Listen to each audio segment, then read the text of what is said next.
우리 하나님의 말씀 같이 보십니다. 창세기 36장 1절에서 8절의 말씀이 되겠습니다. 창세기 36장 1절에서 8절입니다. 우리 말씀 찾으셔서 또 스크린 보시면서 우리 같이 합독하십니다. 에서 곧 에돔의 족보는 이러하니라. 에서가 가나안 여인 중 헷 족속 엘론의 딸 아다와 히위 족속 시브온의 딸인 아나의 딸 오홀리바마를 자기 아내로 맞이하고 또 이스마엘의 딸 느바요스의 누이 바스맛을 맞이하였더니 아다는 엘리바스를 에서에게 낳았고 바스맛은 루벨을 낳았고 오홀리바마는 여우스와 갈림과 보라를 낳았으니 이들은 에서의 아들들이요 가나안 땅에서 그에게 태어난 자들이더라. 에서가 자기 아내들과 자기의 자녀들과 자기 집의 모든 사람과 자기의 가축과 자기의 모든 짐승과 자기가 가나안 땅에서 모든 재물을 이끌고 그의 동생 야곱을 떠나 다른 곳으로 갔으니 두 사람의 소유가 풍부하여 함께 거주할 수 없음이로라. 그들이 거주하는 땅에 그들의 가축으로 말미암아 그들을 용납할 수 없었더라. 이에 에서 곧 에돔이 세일산에 거주하니라. 아멘. 우리가 3월 그 다음에 한 5월 지난주 야후 예배까지 한 2개월에 걸쳐서 여러 가지 이제 행사들 있었기 때문에 계속적으로 우리가 말씀을 나누어오더니 창세기를 떠나서 여러 곳에서 우리 본문을 보면서 같이 말씀을 나누었고 그 말씀을 따라서 은혜를 나눴습니다. 그리고 나서 이제 우리 창세기로 다시 돌아왔습니다. 창세기로 다시 돌아왔는데 사실 우리 창세기 35장에서 야곱을 중심한 이제 모든 그 하나님의 역사심이 마무리가 되어지고 그 다음에 36장에 이제 37장 이제 야곱의 아들인 요셉을 중심으로 해서 야곱의 그 아들들의 하나님과의 관계 그것을 통해서 하나님께서 역사하시는 것들 이런 것들을 이제 들어가기 전에 36장에서 야곱의 형제인 에서 또한 그의 모든 자손들 굉장히 세밀하게 소개를 하고 있습니다. 다시 말하면 우리 이제 창세기 1장에서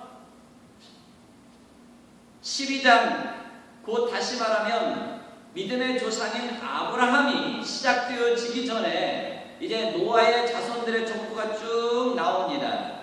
그런 것처럼 이제 이스라엘이라는 한 나라를 하나님께서 택하시고 그 나라를 중심해서 이제 하나님의 구원의 역사가 어떻게 펼쳐지는가 하는 것을 구체적으로 설명해 주시기 전에 지금 이 에서는 어떤 역할을 하게 되어지는가 그 에서의 자손들은 야곱의 자손들과 더불어서 어떤 관계 속에 놓이게 되어지는가 하는 것을 이 족보를 들어서 에서의 자손들은 이 에서의 모든 그 활동 이제 간략하게 마무리가 되어집니다. 자 그런데 이제 이 36장 전체를 우리가 같이 읽었어야 하는데 시간상 전체적으로 같이 읽지는 못했습니다. 그런데 우리가 창세기 36장 전체를 읽게 되면 이 야곱의 형제인 이 에서와 이 에서의 자손들의 특징이 나옵니다. 에서와 에서의 자손들의 특징 4가지를 말씀을 하고 있습니다. 이 특징 4가지를 통해서 하나님께서 우리에게 말씀하시고자 하시는 성경 속에서 우리에게 말씀하시는 하나님이 우리에게 주시고자 하시는 복이 무엇인가? 하나님께서 하나님의 언약 백성 하나님의 선택받은 이스라엘과 하나님의 백성들에게 주시고자 하시는 진정한 복이 무엇인가 하는 것을 이제 우리 같이 살펴보면서 하나님께서 주시는 은혜를 나누고자 합니다. 첫 번째 1절에서 3절까지의 말씀을 보면 이 에서의 결혼에 대해서 말씀을 하고 있습니다. 이 에서의 결혼은 세상적 기준을 가지고 하는 결혼이었습니다. 다시 말하면 야곱의 결혼은 하나님 중심으로 그 부모의 말씀에 순종해서 이제 저 밧단 아람으로 가게 했고, 거기에서 이제 라헬과 레아 두 아내를 얻게 되어지는데, 이 에서의 결혼은 세상적인 기준에 의해서, 다시 말하면 세상적인 기준이 무엇이겠습니까? 하나님 중심이 아닌 세상 사람들이 결혼할 때 가지고 있는 그 기준. 여러분, 결혼할 때에 어떤 기준으로 서로 배우자를 선택하십니까? 그 사람에게 있는 그 믿음을 보십니까? 그렇지 아니하면 그 가정의 가문을 보십니까? 그가 가지고 있는 능력, 어떤 재력, 그 다음에 미모, 어떤 이런 것들을 기준해서 배우자를 택합니까? 네, 오늘 이 에서와 야곱의 결혼의 그 특징의 차이가 무엇이냐면, 야곱은 믿음을 따라서 하나님께서 약속하신 그 말씀 안에서 결혼하고자 했던 것이고, 에서는 그 밖에서 세상 사람들이 가지고 있는 그 기준에 의해서 결혼을 하는 것을 보게 되어집니다. 그런데 이 에서가 지금 부인을 셋을 거느리게 되어지죠. 첫 번째, 여기 보니까 헷 족속, 우상 숭배하는 그 족속의 딸입니다. 엘론의 딸 아다. 그 다음에 히위 족속 시브온의 딸 아나의 소생 오홀리바마. 그 다음에 이스마엘의 딸 느바요센의 바스마. 이 세 여인을 아내로 취합니다. 근데 이 여인들이 믿음이 없기 때문에 우상 숭배하는 여인이었습니다. 그렇다면 이 에서라도 믿음이 좀 출중해가지고 이 아내들을 예수 믿는 사람으로 이끌었어야 되는데, 솔로몬처럼 이제 많은 아내들에 의해서 같이 우상 숭배하면서 불경건한, 하나님을 떠난 그런 삶을 살게 되었던 것을 보게 되어집니다. 그래서 결국은 이제 우리가 이제 세 번째, 네 번째에서 이 에서의 자손들의 특징을 살펴보겠습니다만, 하나님께서 이 땅에 구원자여 복의 근원으로 보내주실 예수 그리스도를 대적하는 자들이 누구에게서 나오냐면 이 에서의 자손들에게서 나온다는 것입니다. 그래서 절대적으로 이 결혼은 이 땅에서 우리 일생을 좌우할 뿐만 아니라 우리의 영적인 영원한 생명과 관련이 되어져 있기 때문에 절대적으로 믿음 안에서 해야 될 것을 성경 속에서 우리에게 말씀을 하고 있다는 것입니다. 우리 자녀들 결혼을 위해서 우리 기도합니다. 또 결혼을 앞둔 우리 젊은이들도 있습니다.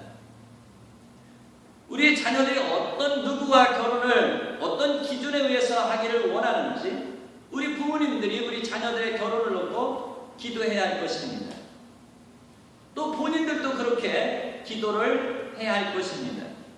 그래서 우리 믿음의 사람들이 오늘 성경 통해서 계속적으로 보는 것처럼 아브라함 역시 그랬고, 이삭 역시 그랬고, 또한 야곱도 그랬고, 우리가 성경 말씀을 보게 되어지면 이 요셉이라는 사람이 굉장히 훌륭한 일을 합니다. 이 야곱의 아들 이 요셉 요셉은 거의 흠이 없는 사람이에요. 근데 딱 한 가지 흠이 있어요. 그게 무엇이냐면 이 애굽의 제사장, 그러니까 이방신을 섬기는 제사장의 딸과 결혼을 하게 되어졌던 것입니다. 우리가 이 요셉의 가정적인 이야기는 이제 성경 속에서 정확하게 나오지 않고 야곱과 더불어서 유다 계통으로 나가기 때문에 잘할 수 없습니다만, 요셉이 그 부분에 한 가지 흠이 있었다는 것입니다. 자, 결혼은 그래서 절대적으로 믿음 안에서 하나님 중심으로, 마치 가나 혼인잔치에 오셔서 우리 예수님께서 그 결혼을 축복하신 것처럼, 에덴 동산에서 아담과 하와를 축복하신 것처럼, 그런 축복을 통해서 하나님의 절대적인 축복 가운데 남녀 하나님 중심으로 가정을 이루어야 할 것을 말씀을 하고 있다는 것입니다. 그 다음에 두 번째, 우리가 36장 이 에서와 에서의 자손들의 특징이 무엇이냐면 동생 야곱과의 분리입니다. 그래서 우리가 6절부터 8절의 말씀을 보게 되어지면, 물론 이 말씀 속에는 이 야곱과 그의 형제 에서가 거느리고 있는 소유가 너무 많아서 함께 할 수 없었다. 그래서 에서는 저 야곱을 떠나서 세일산으로 갔다. 그렇게 말씀을 하고 있습니다만, 이제 8절 말씀에 보면 에서 곧 에돔인 세일산에 거주하니라 라고 말씀을 하십니다. 다시 말하면 우리가 인생을 살아가는데 나의 주변에 어떤 사람이 있느냐, 나의 친구가 누구냐 하는 것이 굉장히 중요합니다. 우리 예수 믿는 사람들 주변에 예수 믿는 사람들이 많이 있습니다. 그러면 서로 격려하면서 신앙 안에서 우리의 삶을 경영해 가게 되어집니다. 그런데 나는 예수 믿지만 내 주변에 있는 모든 친구들이 예수 믿지 않는 친구들이라면 자꾸 내가 친구들에 의해서 세상으로 끌려가기 마련이라는 것입니다. 그런데 지금 믿음으로 하나님께서 세우신 이 야곱을, 이 에서는 떠나서 어디에 지금 거주지를 정하냐면 저 멀리 세일에 거했던 것입니다. 만약에 그러할지라도 영적인 교리가 계속적으로 이루어졌어야 되는데 그렇지 못하였음을 이제 이 말씀을 통해서 우리가 예측해 볼 수 있는 것입니다. 물론 우리가 미국에 살면서 이민자의 삶을 살기 때문에 한국의 상황과 달리 우리 예배드리러 오려면 1시간씩 드라이브해서 1시간 이상씩 드라이브해서 옵니다. 우리가 하나님 중심으로 이렇게 주일날마다 모여서 예배 드리는 것이 굉장히 중요하다는 것입니다. 이 신앙의 우리의 삶의 믿음이 만약에 깨어지면 영적으로 우리가 굉장히 혼돈한 상태에 놓이게 되어지는 것입니다. 그리고 영적으로 우리 혼자 신앙생활 한다는 것이 개인적인 신앙생활이 참으로 어렵다는 것을 성경을 통해서 우리가 볼 수 있는데, 하나님은 이제 왜 교회를 세우셨고 그 다음에 믿는 자들이 서로 모이게 하셨다는 것입니다. 물론 흩어지게도 하십니다만 개인적으로 신앙생활을 하시지 않도록 말씀하고 있다는 거예요. 그래서 이제 세례를 받게 하고 또요 성례를 하게 되어지고 커뮤니언 서비스 같이 하게 하시는 것입니다. 그러면서 예배 가운데 하나의 요소가 무엇입니까? 교제입니다. 우리 예배 이 순서에 따라서 예배를 마치고 식사하면서 교제하고 목장 모임 갖고 하는 것도 또한 예배의 한 부분이라는 것입니다. 그런데 혼자 신앙생활하면 그런 부분들을 우리가 할 수 없다는 것이죠. 그리고 내가 혼자 넘어지면 누가 우리를 잡아 일으키겠느냐, 전도서에서 우리에게 말씀하고 있습니다. 그래서 우리 같이 모여서 이렇게 신앙생활 해야 하는 것입니다. 그런데 지금 에서는 독립적으로 저 나갔습니다. 그래서 이제 야곱은 하나님 중심의 삶을 살았다면 이 에서는 세상 중심으로 삶의 이 우선순위가 바뀌어져 있는 것을 보게 되어집니다. 그 다음에 세 번째, 이 에서와 에서의 자손들의 특징이 무엇이냐면 12절부터 16절의 말씀을 보면 하나님의 백성 이스라엘의 원수로 등장한다는 것입니다. 12절 말씀 보면 엘리바스의 첩 디나가 그에게 누구를 낳았다고 말씀하고 있습니까? 12절 아말렉을 낳았고 라고 말씀을 하고 있습니다. 그 다음에 16절에도 엘리바스의 자손 중에 누가 족장이 되어 있는 것을 볼 수 있냐면 아말렉이 족장이 되어 있는 것을 볼 수가 있습니다. 이 아말렉 족속은 이스라엘 역사에 있어서 이 이스라엘의 원수로 등장하게 되어지는데, 첫 번째, 이스라엘 백성들이 애굽에서 나옵니다. 애굽에서 나와가지고 이제 홍해를 건너서 광야에 들어섰을 때에 이 이스라엘 백성들이 여러 가지 불평하면서 사실은 이제 뒤처지는 사람들이 많이 있었습니다. 그런데 이 이스라엘이 가나안 땅을 향해서 가는 것을 방해하기 위해서 첫 번째 이 이스라엘을 대적하고 나온 족속이 무슨 족속이냐면 이 아말렉 족속이라고. 그리고 이 아말렉 족속이 뒤에 처지는 사람들을 치려고 했던 것을 우리가 볼 수 있습니다. 그래서 이제 여호수아를 중심으로 해서 이 아말렉과 싸움이 붙는데 느비딤에서 싸움이 붙습니다. 하나님의 역사하심으로 모세가 기도할 때 계속적으로 손이 올라가서 그 아말렉 족속을 치는 것을 볼 수가 있는데, 하나님께서 모세를 통해서 이스라엘 자손들에게 뭐라고 말씀을 하시냐면 내가 아말렉을 도말하여 천하에서 기억됨이 없게 하리라 라고 말씀을 하십니다. 그래서 이 이스라엘 백성들이 가나안 땅에 들어가는데도 모세는 못 들어갔지 않습니까? 그런데 자손들에게 이 아말렉을 도말하라 명령을 내립니다. 그리고 이스라엘 첫 번째 왕 사울이 등극했을 때에 아말렉을 치도록 하나님께서 사울에게 말씀을 하십니다. 거기서 이 사울이 실패를 하죠. 이와 같이 이 아말렉이 누구의 원수로 등장하냐면 민족적으로 이 이스라엘의 원수로 등장을 하고 있다는 것입니다. 다시 말하면 이 이스라엘 백성들이, 우리 예수 믿는 사람들이 하나님 중심으로 하나님 말씀 따라서 살아가려고 할 때에 우리가 뒤처지거나 또 신앙에 여러 가지 어려움이 있어서 힘들어할 때 누가 공격해 옵니까? 영적인 면에서 사단 마귀가 공격합니다만 외적으로는 지금 누가 등장하고 있는 것입니까? 이 에서. 그러니까 우리가 믿음이 연약할 때에 항상 우리 주변에 좋은 친구가 있으면 우리를 잡아줘요.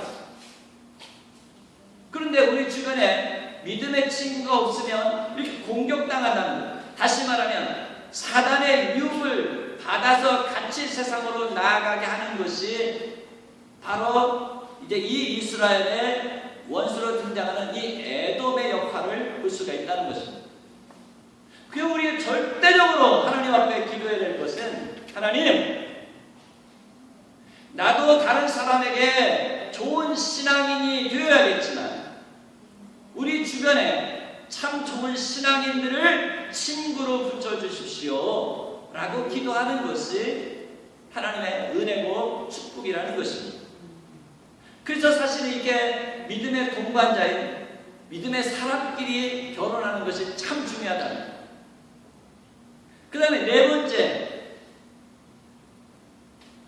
36장을 통해서 이 에서와 에서의 자손들의 특징이 무엇이냐면, 이제 우리가 뒷부분까지 다 읽었어야 되는데 다 읽지 못했습니다만 31절부터 39절까지의 말씀을 그 다음에 그 이후의 말씀을 보게 되어지면 이 에서는 세상 나라를 건설하는 데 집중합니다. 세상 나라를 건설하는 데 집중하지만 이 야곱은 하나님의 은혜 가운데 하나님의 나라를 건설하는 데 집중한다는 것입니다. 그래서 이제 이 삶의 가치관이 다르고 생활 방식이 다르고 라이프 스타일이 다른 야곱과 야곱의 자손, 에서와 에서의 자손들의 모습을 창세기 36장이 우리에게 보여주고 있다는 것입니다.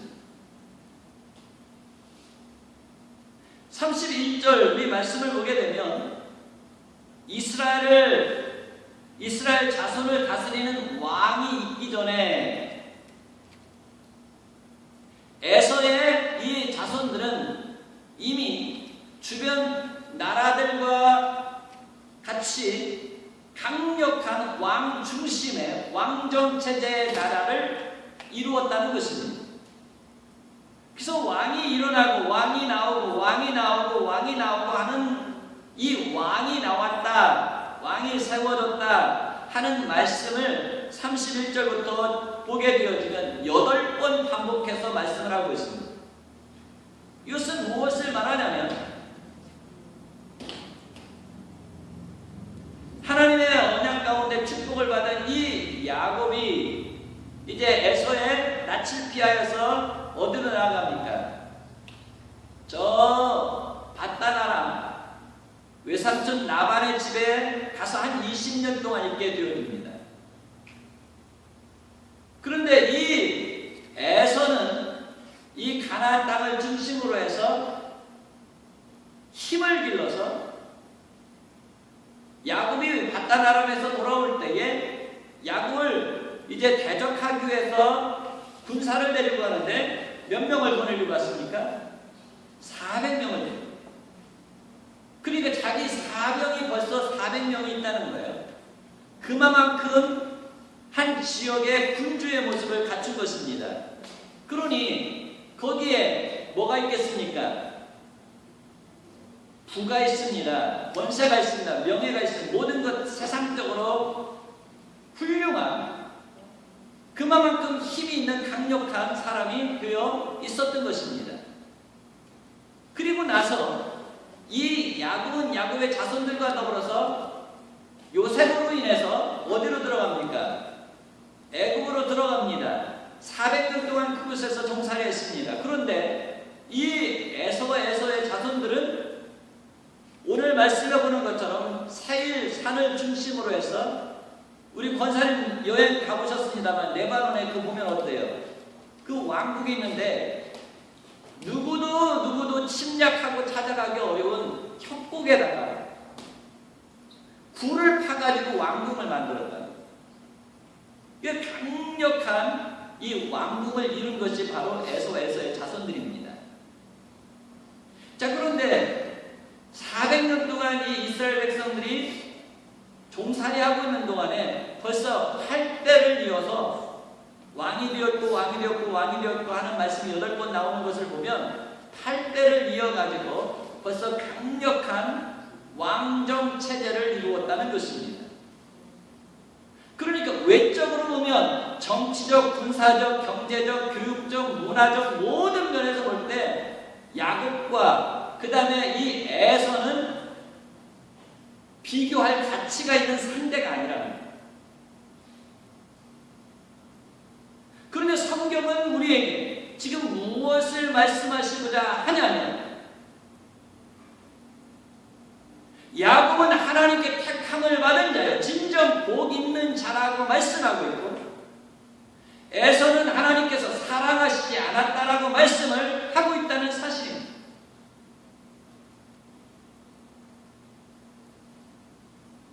외적으로 비교할 때 이렇게 큰 차이가 나는데 세상 사람들이 볼 때 진정으로 누가 축복받았다라고 말하겠습니까? 사실 이 야곱과 에서는 지금 비교할 만한 상대가 그럼에도 불구하고 하나님께서 창세기 25장부터 이제 이 야곱과 에서가 태어나기 전에 하나님께서 야곱은 사랑하셨고 그 다음에 에서는 미워했다. 그러면 복의 근원이신 하나님께서 누구에게 복 주셔서 이 에서보다도 더 강한 나라와 풍성한 축복을 받았어야 하냐면, 그런데 이 야곱은 어떤 면에서 보면 사실 지금도 종살이를 면하지 못하는 그런 상황입니다. 그래서 오늘날 우리 예수 믿는 사람들이 참 고민이 들어오는 분들이 이런 것입니다. 아니 예수 안 믿는 사람들도 재벌로 2, 3, 4가 나오고 그냥 뭐 한국을 쥐락펴락하고 먹는 것을 쥐락펴락하고 그 다음에 입는 것을 쥐락펴락하고 신는 것을 쥐락펴락하고 다 한국을 움직이고 세계까지 지금 뻗어가고 있는 상황에 예수 믿는 사람들은 교회에 모여가지고 하나님 나 좀 살려주세요. 내 자식이 이렇습니다. 내 병을 고쳐주세요.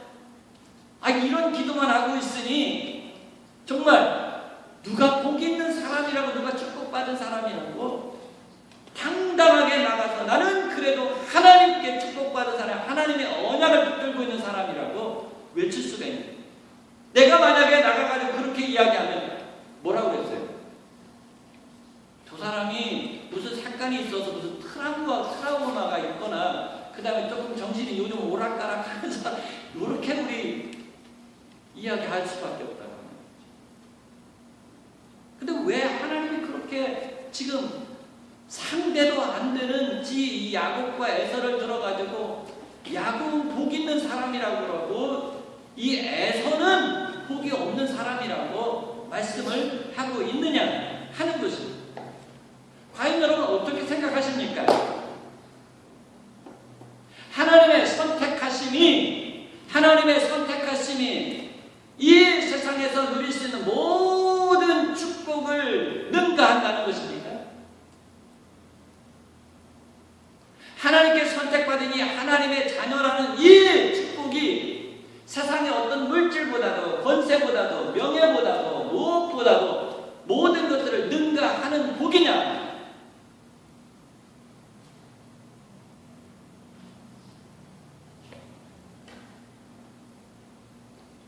참 우리가 하나님을 섬기면서 이 드러나는 외적인 것들 때문에 우리 고민하고 신앙의 갈등이 생길 때가 많이 있습니다. 자, 그런데 이 모든 결론은 어디에서 난다라고 성경은 우리에게 말씀을 하고 있냐면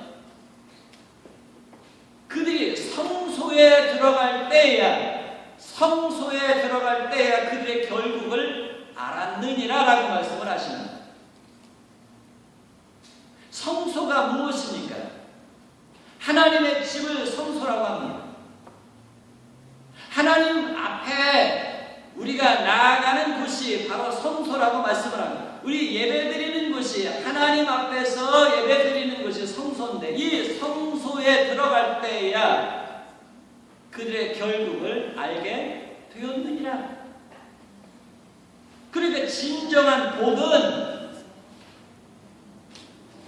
이 세상에서 분별되어지는 것이 아니라 이 세상에서 결단나는 것이 아니라 하나님 앞에서 그가 진정한 복 있는 사람인가 그렇지 아니한가 하는 것을 성경이 말씀하고 있다.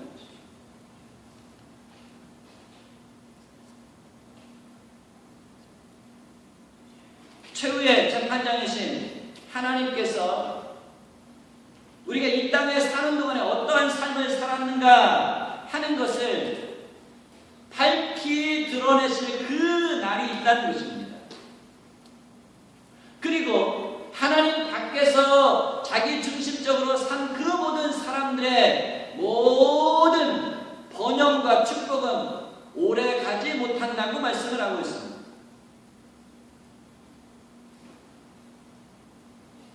마치 이제 그 날에 알곡과 가라지를 추수 때에 가려가지고 알곡들은 창고에 들이고 가라지는 어떻게 해요? 묶어가지고 불 사르는 것처럼 결론이 날 것이라고 말씀을 하고 있습니다. 창고에 들어가는 이 알곡의 축복이 예수 믿는 자에게, 야곱의 자손들에게 있다는 것을 지금 말씀하십니다. 양과 염소가 분별이 되는 것처럼 그 날에 최후의 재판장이신 하나님께서 양과 염소를 구분하실 것이라고 말씀하십니다.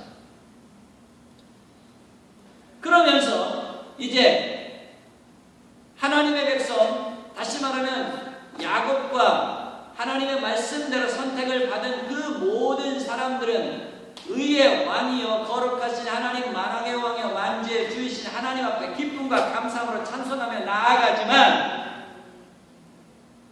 하나님께 택함을 받지 못하고 세상적으로 자기 중심적으로 살았던 그 모든 사람들은 그 날에 어떻게 되어진다고요?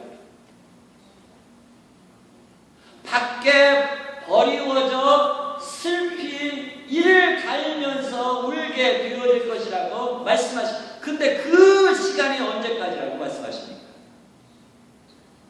영원할 것이라고 말씀합니다. 영원한 축복과 더불어서 영원한 저주가 있을 것이기 때문에 진정한 복은 바로 언제 구별되어지냐면 바로 주님께서 우리 앞에 우리 모든 것들을 밝히 드러나는 그 날에 결정되어질 것이라고 말씀하십니다. 그래서 시편 37편 1절부터 2절 말씀에 보면 행악자를 인하여서 불평하며 불의를 행하는 자를 투기하지 말지어다. 저희는 풀같이 속히 배임을 볼 것이며 푸른 채소같이 쇠잔할 것이미로다 라고 말씀하십니다. 이 땅에서 우리의 삶이 장구하지 못하다는 것을 말씀하십니다. 이 땅에서 번영이 장구하지 못할 것을 말씀하십니다. 이 땅에서 성공이 장구하지 못할 것을 말씀하고 있다는 거예요. 그래서 우리의 결혼이 바로 되어야 된다는 거예요. 그래서 우리의 하나님과의 관계가 중요하다는 것입니다.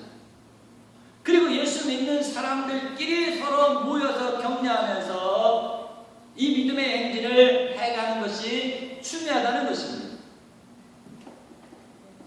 그리고 성경은 이 에돔 자손에 대해서 에돔의 결국이 무엇인가를 성경을 통해서 이렇게 우리에게 말씀을 하시는데, 다윗 시대가 왔습니다. 다윗 시대에 이제 사울에 의해서 다윗이 이곳저곳 막 도망 다니잖아요.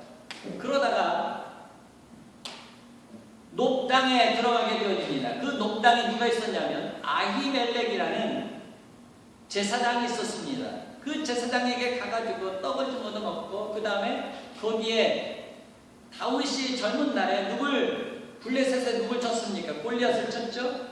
그런데 그에서 뺏은 큰 칼이 거기에 누워있었습니다. 그것은 없습니다. 근데 그런 과정들을 누가 보았냐면 에돔 사람 도액이라는 사람이 보았습니다. 그래가지고 이 도액이 이제 사울 왕에게 가가지고 다윗이 지금 어디 있습니다. 지금 무슨 짓을 하고 있습니다. 빨리 그곳을 공격하면 죽일 수 있을 것 같습니다. 가서 고발합니다. 근데 다윗은 하나님의 인도하심으로 그걸 빠져나갔죠. 그래서 아히멜렉이 불려가가지고 다윗을 도왔다고 해가지고 거기서 죽음을 당합니다. 그러면서 이 높당에 있는 제사장 85명의 생명을 거기서 다 끊어버려요.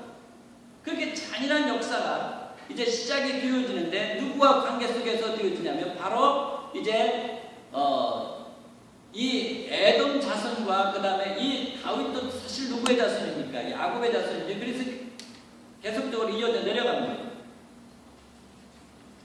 자, 그 다음에 에스더 때가 왔습니다. 에스더 때가 와가지고 이제 이 모르드게가 에스더의 누구예요? 삼촌이죠. 그런데 이 에스더를 모르드게를 대적하는 자가 누굽니까? 하만이죠. 근데 이 하만이 누구예요? 아각 사람 아말렉의 자손입니다.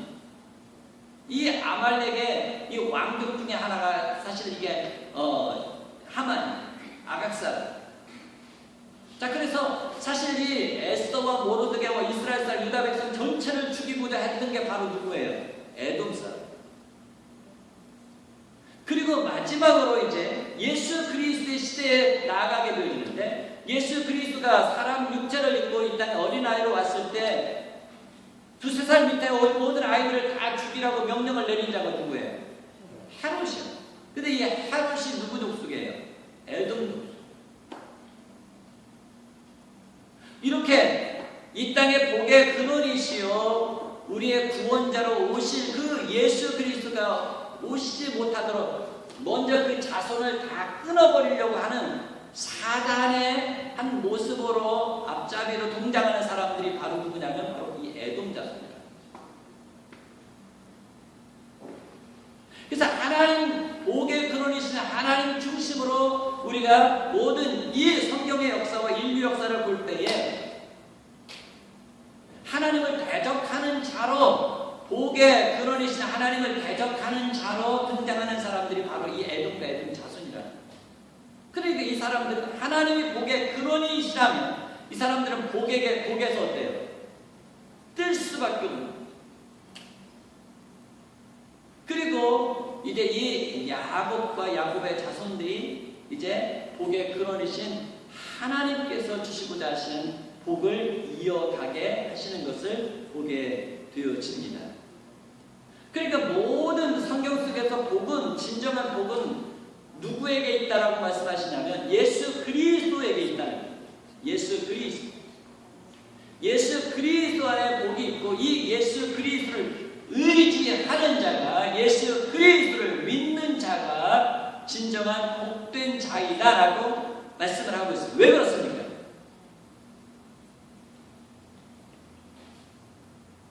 예수 그리스도 그가 우리 모두에게 에베소서 1장 3절 4절 말씀을 보면 찬송하리로다. 하나님 곧 우리 주 예수 그리스도 아버지께서 그리스도 안에서 하늘에 속한 모든 신령한 복을 우리에게 주시되 영원하신 하나님 앞에 거룩하고 흠이 없는 영광스러운 모습으로 그 앞에 서서 찬양하게 하려 하심이라 이렇게 말씀하십니다. 자, 그러니까 모든 하늘에 속한 신령한 복을 누가 우리에게 주셔요? 예수 그리스도가 우리에게 주시기 때문에 예수 그리스도와 관계하는 자가 진정한 복을 받는 자이고 진정한 복된 자라는 것입니다. 그럼에도 불구하고 여러분, 이 세상에 10만원, 100만원, 1000만원 준다고 하면 주일과 바꾸겠습니까? 예배 드리는 것과 바꾸겠습니까? 현실적으로 우리가 생각하면 굉장히 고민되는 부분입니다만 결단해야 될 때 결단을 해야 한다는 것입니다. 결단하지 못하면 어떻게 돼요? 자꾸 끌려다닌다.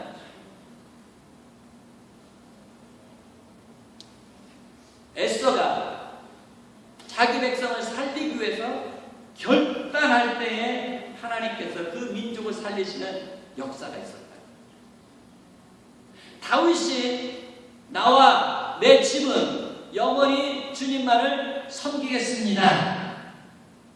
결단할 때에 하나님께서 그 가정을 들어 사용하시는 것을 보게 됩니다. 여러분, 하나님 말씀 앞에 결단하시기 바랍니다. 난 주님과 어느 것도 바꾸지 않겠습니다. 결단하시기 바랍니다. 복의 근원이신 예수 그리스도와 무엇과도 바꾸지 않겠습니다 하는 이 결단과 더불어서 우리가 주님 중심으로 좀 이 땅에서 환난도 있고 고난도 있지만 영원히 복된 자 제자가 되어지기 위해서 천군 천사도 흠모하는 그런 하나님의 자녀로서 영광 가운데 나아가기 위해서 때로 결단이 필요하다는 거죠. 결단할 때 하나님께서 저희 가정에 복을 주실 줄 믿습니다. 직장에도 복 주실 줄 믿습니다. 우리 교회도 복 주실 줄 믿습니다.